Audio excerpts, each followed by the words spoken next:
The threshold of that night. I wasn't supposed to be part of that night. I have to say that first because even now, I replay those moments over and over in my mind. There's always this thought that things could have gone differently. I could have stayed upstairs, closed the door, and pretended I hadn't heard a thing. But I heard everything. It all started with a simple sentence. We were in a quiet house on the edge of town, on a day where no drama was expected. My husband, Julian, was away on a business trip to Chicago. The house felt emptier than usual. It was just me and his son, Leo. Leo had just turned 19, a freshman in college. He wasn't a boy anymore, but in his movements around the house, he still seemed like he was trying to find his place. I had been in his life for 5 years, not as his mother, and I never tried to be, but I wasn't just his father's wife either. Our relationship existed in that blurred space between the two. That evening, I was in the kitchen washing dishes. Leo walked in and leaned against the counter, his hair messy and his energy restless, like he was carrying a weight he needed to drop. "Hey," he said simply, but there was a tremor in his voice. "Hey, is everything okay?" I asked. He hesitated, giving a nervous half-smile. "Yeah, maybe not." That was my chance to keep my distance and keep the conversation short. But I didn't. "What's on your mind?" I asked. Leo looked down at the floor, debating whether to speak. "A girl is coming over tonight. Maya." I smiled warmly. "That's a good thing, isn't it?" But he continued. "It's not just a date." The tone of his voice made me pause. It wasn't excitement. It was genuine raw anxiety. "Oh," I said softly. "The first time." He just nodded. I don't know why my heart started racing at that moment.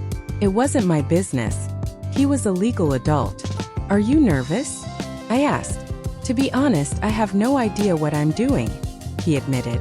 I laughed a little to lighten the mood. "Nobody knows what they're doing the first time, Leo. That's normal." He looked at me intently. "What if I mess it all up?" His question wasn't just about the physical act. It was about confidence, about the fear of not being good enough. Forgetting the boundaries I usually kept, I said, "You won't mess it up. Just don't overthink it. Be sincere, pay attention to her. That's the most important part." He looked relieved. "Thanks." I didn't know who else to ask. The conversation should have ended there. A harmless interaction. But something in the air shifted. Around 9 p.m. Maya arrived. I sat in my room upstairs with a glass of wine, involuntarily listening to every sound from below. At first, it was normal. The sound of the TV, low muffled conversation. Then the TV went silent. A heavy stillness followed. My heart began to pound for no reason. I shouldn't have gone down, but I couldn't help myself. I stood at the top of the stairs and listened. "Wait," I heard Maya say. "I don't know if I can do this." A long silence followed. Then Leo's voice. "It's okay. We don't have to do this." His voice sounded defeated. A few minutes later, Maya hurried out of the room, face flushed with embarrassment, and quickly left the house. Leo walked out into the hall and froze when he saw me. The look on his face wasn't anger or sadness. It was pure failure. "Is everything okay?" I asked gently. He tried to act fine, but his eyes betrayed him. "I feel like an idiot," he said. I walked down to him and took his hand. "You're not an idiot. The first time is always messy," I said.